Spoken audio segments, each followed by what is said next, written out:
ونصلي على رسوله الكريم أما بعد فأعوذ بالله السميع العليم من الشيطان الرجيم من همزه ونفخه ونفثه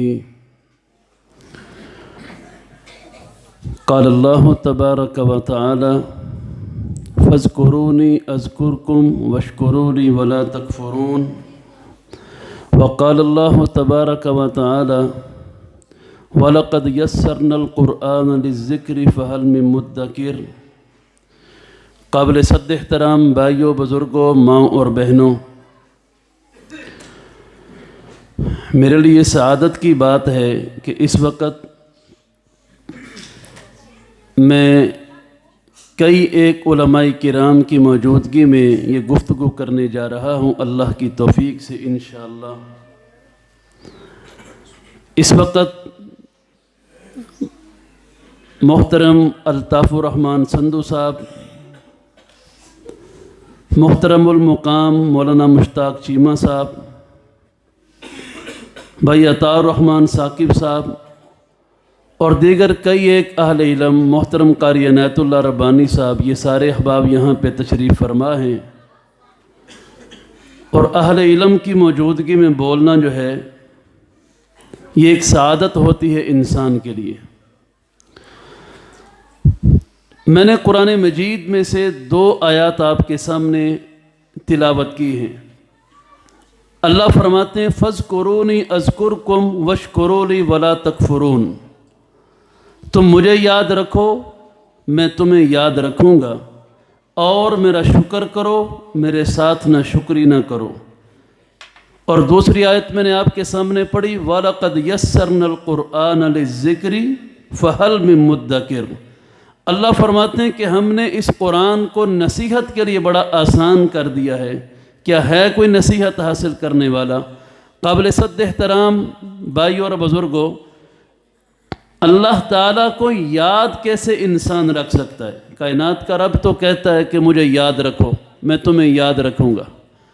امام الانبیاء صلی اللہ علیہ وسلم نے بھی اسی چیز کو اپنی زبان مبارک سے تلقین کرتے ہوئے ارشاد فرمایا، اللہ کو یاد رکھنے کے حوالے سے، اور پھر اللہ کو یاد رکھنے کے کیا فوائد اور انعامات ہمارا رب عطا کرتا ہے۔ جناب نبی اکرم صلی اللہ علیہ وسلم کی حدیث ہے، سیدنا عبداللہ بن عباس رضی اللہ عنہما حدیث کو بیان فرماتے ہیں۔ آپ فرماتے ہیں کنت خلف النبی صلی اللہ علیہ وسلم، میں حضور علیہ السلام کے پیچھے سواری کے اوپر سوار تھا کہ آپ علیہ السلام نے مجھے مخاطب کر کے ارشاد فرمایا یا بنیہ، اور ایک روایت میں یا غلام احفظ اللہ یحفظک، او بیٹا اللہ کو ہمیشہ یاد رکھنا، اللہ تجھے یاد رکھے گا۔ احفظ اللہ یحفظک، اللہ کو یاد رکھنا، اللہ تجھے یاد رکھے گا۔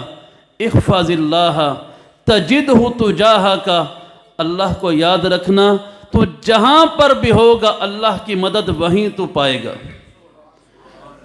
اذا سألت فاسأل اللہ، جب تو سوال کرے اللہ سے سوال کرنا۔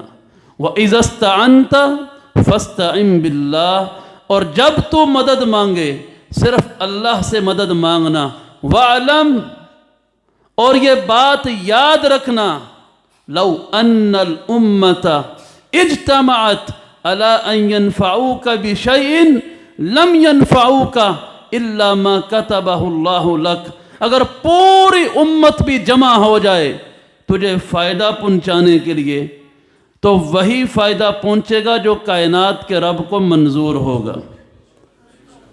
وَلَوْ اجتمعت على ان يضروك بشيء لم يضروك الا قد كتبه الله لك، اگر پوری امت بھی مل کے تجھے نقصان پہنچانے پہ آ جائے تو تب تک نقصان نہیں پہنچا سکتے جب تک اللہ نے اس کو لکھا نہ ہوگا۔ تو یہ حدیث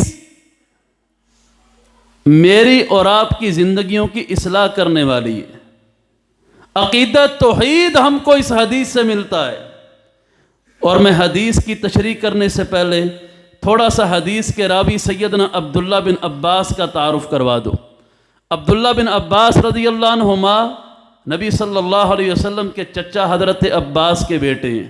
صغار صحابہ میں سے ہونے کے باوجود یہ حضور علیہ السلام نے لفظ بولا یا غلام۔ غلام عربی میں اس بچے کو کہا جاتا ہے جو 9 یا 10 سال کی عمر تک کا ہوتا ہے، یعنی تب جب نبی علیہ السلام نے عبداللہ بن عباس کو یہ تلقین فرمائی، ثابت یہ ہوتا ہے کہ عبداللہ بن عباس کی عمر 9 یا 10 سال تھی۔ تو اتنی چھوٹی عمر میں حضور علیہ السلام نے یہ تلقین فرمائی یا غلام احفظ اللہ۔ تو عبداللہ بن عباس حضور علیہ السلام کے چچا کے بیٹے، انتہائی حسین و جمیل، حتیٰ کہ ان کے شاگرد تابعین میں سے عظیم نام ہے حضرت اکرمہ رحمۃ اللہ علیہ۔ وہ بیان فرماتے ہیں کہ عبداللہ بن عباس اتنے خوبصورت تھے، اتنے خوبصورت تھے کہ 14ویں کی رات کو چاند طلوع ہوتا تو میرے لیے فرق کرنا مشکل ہو جاتا کہ چاند پہ نور زیادہ ہے کہ عبداللہ بن عباس کے چہرے پہ نور زیادہ ہے۔ اس قدر حسین و جمیل تھے، خوشبو اس قدر اپنے وجود پہ لگایا کرتے تھے کہ آپ کے بارے میں سیرت کی کتابوں میں لکھا ہے، آپ مکے کی گلیوں میں سے گزرتے تو گھروں میں بیٹھی عورتیں ایک دوسرے سے کہا کرتی تھیں، جب باہر دیکھو کستوری بیچنے والا آیا ہے یا عبداللہ بن عباس گزر رہے ہیں۔ اور علم کا عالم یہ تھا، آپ کی خالہ سیدہ میمونہ رضی اللہ تعالیٰ عنہ حضور علیہ السلام کی نکاح میں تھیں۔ امہات المومنین میں ایک نام ہے، ایک مرتبہ رات کو اپنی خالہ حضرت میمونہ رضی اللہ عنہ کے پاس گئے تو نبی صلی اللہ علیہ وسلم کو وضو کے لیے، طہارت کے لیے عبداللہ بن عباس نے پانی لا کے دیا۔ فرماتے ہیں میں نے محسوس کیا کہ نبی علیہ السلام کو پانی کی ضرورت ہے۔ اس وقت گھروں میں اس طرح پانی کا انتظام تو تھا نہیں، تو کہیں سے پانی لے کے آئے۔ کہتے میں نے پانی برتن میں لا کے رکھ دیا۔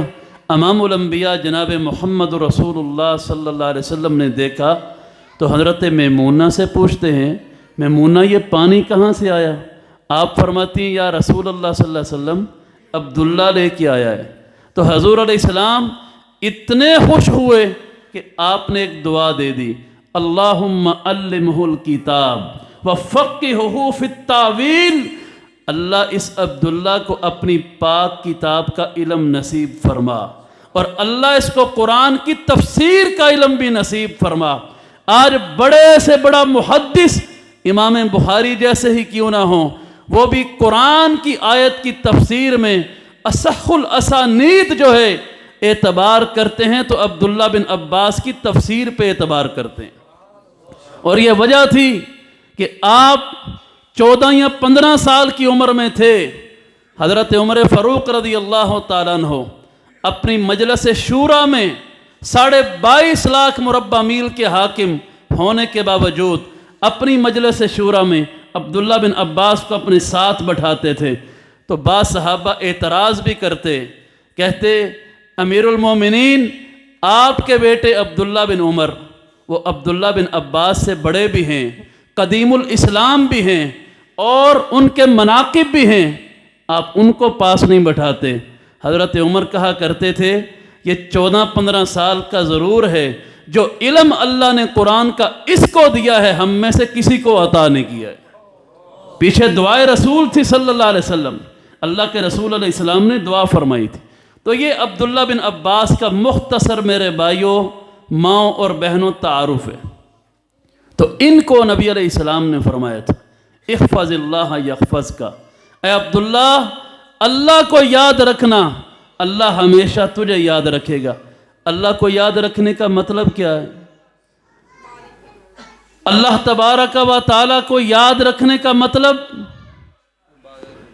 میرے بھائیو تم بستر پہ ہو تب بھی اللہ کو یاد رکھو، بازار میں ہو تب بھی اللہ کو یاد رکھو، گھر میں ہو تب بھی اللہ کو یاد رکھو۔ امام الانبیاء صلی اللہ علیہ وسلم آپ اپنے بستر پہ ہیں تب بھی حالت کیا ہے کہ حدیث کی کتابیں اٹھا کے دیکھیے، آج میں اور میرے معاشرے کے لوگ تو یہی سمجھتے ہیں اپنی مرضی سے بستر پہ لیٹو، اپنی مرضی سے اٹھو، لیکن امام الانبیاء صلی اللہ علیہ وسلم بستر پہ لیٹتے، اپنا دایاں ہاتھ اپنے دائیں رخسار کے نیچے رکھتے اور زبان سے دعا پڑھتے، بسمک ربی وضعت جنبی وبک ارفعہ ان امسکت نفسی فرحمها وان ارسلتها فاحفظها بما تحفظ به عبادک الصالحین۔ کیا معنی ہے بلا دعا کا؟ المیہ یہ ہے کہ ہم میں سے کئی لوگوں کو دعائیں نہیں آتی ہوگی، لیکن میرے نبی علیہ السلام روزانہ پڑھتے، اور معنی کیا ہے؟ اللہ تیرے نام اور تیری توفیق سے اپنے پہلو کو بستر پہ لٹا رہا ہوں، وَبِكَ أَرْفَعُهُ، تیری توفیق ہوگی تو اللہ دوبارہ بستر سے اٹھ پاؤں گا۔ اندازہ فرمائے میرے نبی کیا الفاظ فرما رہے ہیں علیہ السلام، اللہ تیری منظوری ہوگی دوبارہ اٹھ پاؤں گا، ان امسکت نفسی فرحمها، آج اگر سوتے ہوئے اللہ تو نے میری روح قبض کر لی تو میں تیرا بندہ محمد صلی اللہ علیہ وسلم التجا کرتا ہوں، اللہ میرے اوپر رحم فرما دینا۔ وَإِنْ أَرْسَلْتَهَا، اگر زندگی اللہ باقی رکھی ہے، فَاحْفَظْهَا، ایسے ہی حفاظت کرنا، کما تحفظ به عبادک الصالحین، جس طرح اللہ اپنے نیک بندوں کی زندگیوں کی حفاظت کرتا ہے۔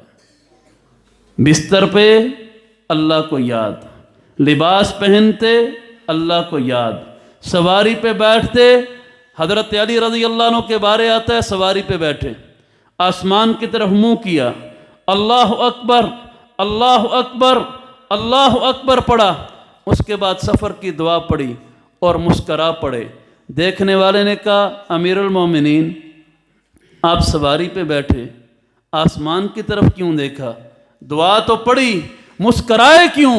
فرماتے ہیں میں نے امام الانبیاء صلی اللہ علیہ وسلم کو دیکھا تھا، وہ بھی اسی طرح سواری کے اوپر سوار ہوئے، آسمان کی طرف دیکھا، دعا پڑھی اور مسکرا دیے۔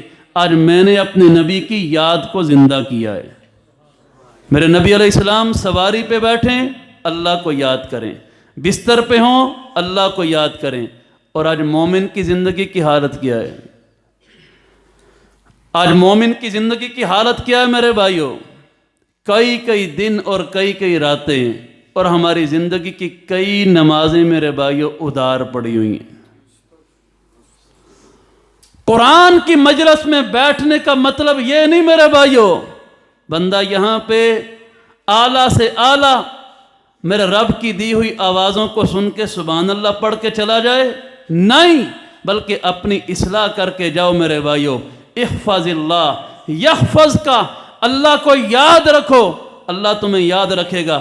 اور عبداللہ بن مسعود رضی اللہ تعالیٰ عنہ نبی صلی اللہ علیہ وسلم کے صحابہ میں سے بڑے عظیم صحابی ہیں، آپ کے بارے میں آتا ہے آپ خود فرمایا کرتے تھے اے لوگو قرآن کی 6666 آیات میں سے ایک آیت بھی ایسی نہیں جس کے بارے میں میرے رب نے مجھے علم نہ عطا کیا ہو، میں ہر آیت کے بارے میں جانتا ہوں، انا انزلت لماذا انزلت فی من انزلت و اینا انزلت، قرآن کی کوئی بھی آیت کہاں پہ نازل ہوئی، کن حالات میں نازل ہوئی، کس بندے کے بارے میں نازل ہوئی، اور جب نازل ہوئی میرے نبی علیہ السلام زمین پہ بیٹھے تھے یا سواری پہ سوار تھے، یہ علم ہے۔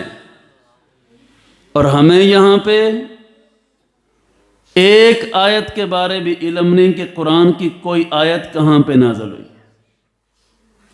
وہ عبداللہ بن مسعود رضی اللہ عنہ وہ فرماتے ہیں من احب ان یرا منزلتہ عند اللہ، جو بندہ چاہتا ہے کہ وہ دیکھے کہ میرا مقام اللہ کے ہاں کیا ہے، جو چاہتا ہے نا کہ میں دیکھوں کہ میرا مقام اللہ کے ہاں کیا ہے، فرمایا وہ پہلے یہ دیکھے کہ اللہ کا مقام میرے نزدیک کیا ہے، اللہ کا مقام میرے نزدیک کیا ہے۔ حی علی الصلاۃ کی آواز سن کے اور جن کے وجود میں ہمت نہ پڑے وہ رب سے کن چیزوں سے اور کس منہ سے اپنے مقام اور عزت کے طلبگار ہوتے ہیں۔ میرے محترم بھائیوں، یہ قرآن مقدس کی مجلس ہے، اس موضوع پہ تفصیل تو بڑی بیان ہو سکتی ہے، خاص میں قرآن کے حوالے سے رکھتا ہوں کہ احفظ اللہ، خدا کا واسطہ ہے اپنے رب کو کچھ تو یاد رکھو۔ اور ایمانداری سے کہتا ہوں، آج میرے بھائیوں اپنے گھروں میں جا کے، یہ کئی لوگ بچے کو حافظ بنوا دیتے ہیں قرآن کا، کہتے ہیں 70 بندے بخشوا لے گا، نہ ماں نمازی، نہ باپ نمازی، نہ بھائی نمازی، پورے کا پورا گھر بے نمازی، صرف بچے کو حفظ کروانا ہے۔ یہ جن بچوں کی مائیں بیٹھی ہیں، اگر تو وہ خود بھی قرآن پڑھتی ہیں بڑی اچھی بات، اللہ کا واسطہ دیتا ہوں گھروں میں جا کے اپنے گھروں میں پڑھے قرآن کو الماریوں سے اتار کے اس پہ انگلی پھیر کے دیکھنا، تمہاری انگلی پہ لگنے والی مٹی بتائے گی کتنے عرصے سے تمہارے گھروں میں قرآن کھلا نہیں ہے۔ اللہ کو یاد ہم نے کیا رکھا ہے؟ اللہ کو ہم نے کیا یاد رکھا ہے میرے بھائیوں؟ اور ادھر اس امت کے عظیم لوگ، ان کی حالت کیا ہے؟ امام شافعی رحمۃ اللہ علیہ 17 سال کی عمر ہے، 17 سال کی، وہ مکہ کے رہنے والے، دین کا علم حاصل کرنے کے لیے مکہ شہر سے نکلے، مدینہ کی طرف گئے، امام مالک رحمۃ اللہ علیہ کے پاس 475 کلومیٹر کا فاصلہ طے کیا، پیدل جا رہے تھے، عمر کتنی؟ 17 سال، مکہ سے چلے، مدینہ گئے، اور اس پورے سفر میں امام بخاری رحمۃ اللہ علیہ نے ایک سفر میں 18 بار زبانی قرآن کو مکمل پڑھا تھا۔ 18 بار ایک سفر میں۔ اب ذرا اپنا بھی اندازہ کر لو میرے بھائیوں، کب کا رمضان گزرا، اگلا رمضان سر پہ آ رہا ہے۔ اللہ اس رمضان کو بہار اور ایمان اور صحت سے دیکھنے کی توفیق عطا فرمائے۔ لیکن پچھلے رمضان سے اب تک کتنی بار قرآن مکمل کیا؟ ایک سفر میں 18 بار امام بخاری قرآن کو مکمل کریں۔ اور میرے بھائیوں، امام شافعی ایک سفر میں 18 بار قرآن کو مکمل کریں، اور امت یہ بھی تو اسی رسول علیہ السلام کی ہے، جس رسول کے امتی وہ تھے، وہ سفروں میں بھی قرآن پڑھتے، اور یہاں گھروں میں بیٹھ کے آسانیوں کے ساتھ کسی کو قرآن ہاتھ میں پکڑنے کی فرصت نہیں۔ اور میرے بھائیوں، کیا باتیں سناؤں آپ کو اس امت کے عظیم لوگوں کی۔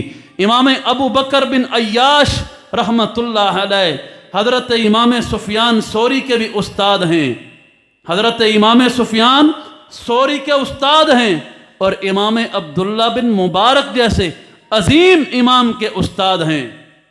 ابو بکر بن عیاش، زندگی کی آخری گھڑیاں ہیں، وفات کا وقت قریب ہے، اپنے بستر پہ لیٹے ہوئے ہیں، ان کی اولاد ان کے پاس ہے، جب ان کی سانس اکھڑی، بچے رو پڑے۔ امام ابو بکر بن عیاش نے کیا جواب دیا؟ آپ فرمانے لگے، او بچوں رونا نہیں، مجھے یقین ہے اپنے رب پہ، میرے جانے کے بعد میرا رب میرے گھر کو اپنی برکتوں سے خالی نہیں ہونے دے گا۔ کیوں؟ جس کمرے میں آج تمہارے باپ کی روح قبض ہو رہی ہے، میں نے اسی کمرے میں اپنی زندگی میں 18,000 بار اللہ کے قرآن کو مکمل کیا ہے۔ 18,000 بار۔ میں سوال کرتا ہوں اس مجمع سے، آج ہماری زندگیوں میں قرآن کی تلاوت کتنی ہے؟ ہماری زندگیوں میں قرآن کی تلاوت کتنی ہے؟ جب اللہ کو ہم اتنا کو یاد رکھیں گے تو اللہ ہمیں پھر کتنا یاد رکھے گا؟ پھر اللہ پہ شکوے کیسے؟ ان گھروں میں برکت کیسے اترے جس گھر میں رات کا اینڈ بھی ٹی وی پہ ڈرامہ یا فلم دیکھ کے ہو، جن کا آغاز بھی ٹی وی کے ساتھ ہو؟ وہ کہاں گئی مائیں جو سحری کے وقت اٹھ کے قرآن کی تلاوتیں کیا کرتی تھیں، جو بچوں کو لوریاں دیتے ہوئے قرآن پڑھا کرتی تھیں؟ اور ابھی کچھ عرصہ پہلے سعودی عرب کے ایک عالم دین، انہوں نے اپنا ایک واقعہ واٹس ایپ کے اوپر سوشل میڈیا پہ وہ انہوں نے وائرل کیا۔ ان کے ایک مقتدی نے اپنے گھر میں بلا لیا ان کو، اللہ کی قدرت، بڑی عقیدت سے بڑی محبت سے بلایا۔ جب وہ ان کے گھر گئے تو جہاں ان کو بٹھایا گیا اس جگہ پہ کتنے ریال پڑے ہوئے تھے، کیونکہ سعودیہ کی کرنسی ریال ہے، کافی بڑی رقم ریالوں کی وہاں پڑی ہوئی تھی۔ خیر امام صاحب کھانا کھایا، چلے گئے۔ جب چلے گئے نا تو ریال وہاں سے غائب تھے۔ وہ میاں بھی پریشان ہو گئے کہ ہم نے تو بڑا کچھ سمجھ کے ان کو اپنے گھر میں بلایا اور ان کے علاوہ ہمارے گھر میں آیا کوئی نہیں، ریال پھر کہاں پہ گئے؟ سیدھا شک گیا امام صاحب پہ۔ اب ہمت نہ پڑے کہ بات کیسے کریں، رقم بڑی تھی۔ اللہ کی قدرت کرتے کرتے کرتے کرتے 6 مہینے گزر گئے۔ 6 مہینے کے بعد پھر دعوت کے بہانے امام صاحب کو گھر میں بلایا اور بلا کے کھانا کھلایا اور کہتے ہیں آپ سے ایک بات کرنی ہے، برا تو نہیں منائیں گے؟ کہا بھی کرو۔ کہا جی آپ تشریف لائے تھے ہمارے گھر میں جب پہلے دعوت پہ، تو یہاں پہ ریال پڑے ہوئے تھے، اتنی تعداد میں کرنسی تھی، وہ آپ کے جانے کے بعد ہمیں نظر نہیں آئی۔ ہم شک نہیں کر رہے، صرف پوچھنا چاہتے ہیں۔ امام صاحب زاروں قطار رونے لگ گئے، وہ گھبرا گئے میاں بیوی، کہتے ہیں ہماری بات کا مقصد یہ نہیں تھا۔ امام صاحب فرماتے ہیں میں رو کسی اور بات پہ رہا ہوں۔ کہتے ہیں 6 مہینے گزر گئے، میں تمہارے گھر میں آیا اور میں نے واقعی یہاں پہ ریال پڑے دیکھے تھے، اور اللہ کے بندو ریالوں پہ نہیں رو رہا، رو اس چیز پہ رہا ہوں کہ جاتے وقت میں نے وہ ریال یہاں سے اٹھائے، ایویں کوئی بچہ پھاڑ نہ دے، اور میں نے تمہارے اسی کمرے میں وہ جو الماری میں قرآن پڑھا اس کے اندر رکھ دیے۔ مجھے افسوس یہ ہے کہ 6 مہینے گزر گئے تم نے اپنے گھر میں پڑھا قرآن کھول کے نہیں دیکھا، دیکھا ہوتا ریال تمہیں وہاں پہ مل جاتے۔ آج یہی حالت میرے اس معاشرے کی ہے جہاں پورا سال قرآن گھروں میں کھلتا نہیں۔ اور بھائیو کس منہ سے کائنات کے رب کے سامنے پیش ہوں گے؟ آج شہر کا ڈی سی او، وقت کا پرائم منسٹر یا ملک کا پریزیڈنٹ، یہ کسی کے خلاف، فرض کرو سپریم کورٹ میں اگر وقت کا ملک کا وزیر اعظم میرے آپ میں سے کسی کے خلاف سپریم کورٹ میں کیس دائر کر دے، کیا مقدمہ جیت لیں گے؟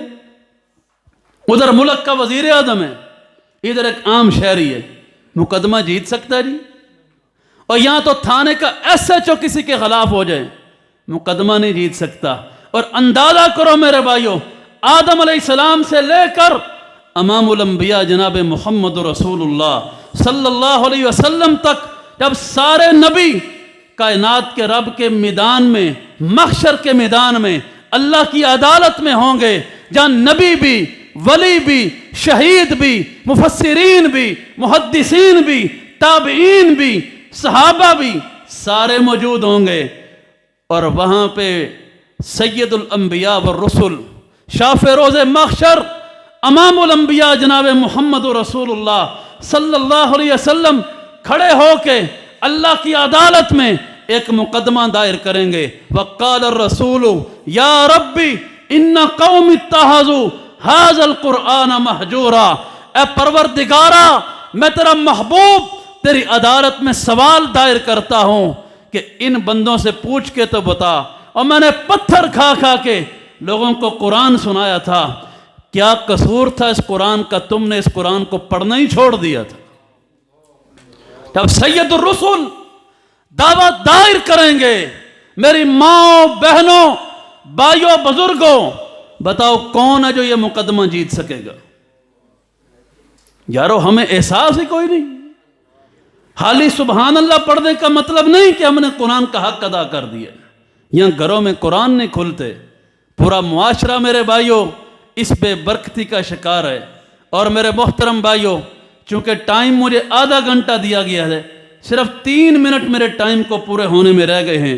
بات تو میں اور کرتا، لیکن ٹائم کی پابندی ضروری ہے۔ آخری بات کر کے بات کو مکمل کرتا ہوں۔ وہی امام شافعی جو مکہ سے چلے مدینہ گئے، 18 بار ایک سفر میں قرآن کو مکمل کیا۔ ایک بار اپنے شاگرد امام احمد بن حنبل کے گھر میں چلے گئے، وقت کے امام اہل سنہ امام احمد بن حنبل رحمۃ اللہ علیہ۔ امام شافعی گئے، احمد بن حنبل بڑے خوش، میرے استاد آ گئے۔ بیٹیوں سے کہتے ہیں بیٹا کھانا تیار کرو۔ کھانا تیار ہوا، امام شافعی کے سامنے رکھا۔ امام شافعی رحمۃ اللہ علیہ نے کھانا کھایا۔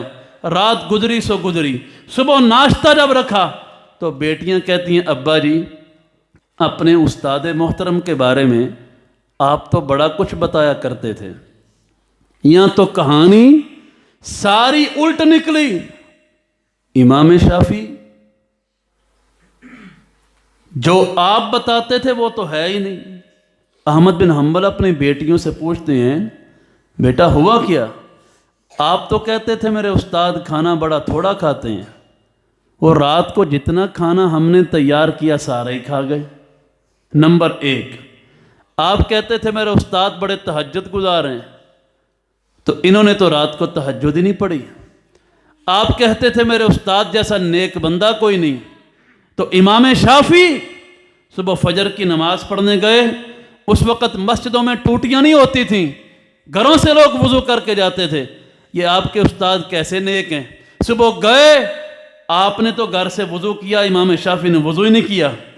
احمد بن حنبل ناشتہ لے کے اپنے استاد کے سامنے تینوں سوال امام شافعی کے سامنے رکھے۔ امام شافعی فرماتے ہیں احمد اب تینوں سوالوں کے جواب بھی سن لینا۔ جواب کیا دیے؟ کہا واقعی میں نے کبھی اتنا پیٹ بھر کے کھایا نہیں جتنا تیرے گھر سے کھایا۔ کیوں؟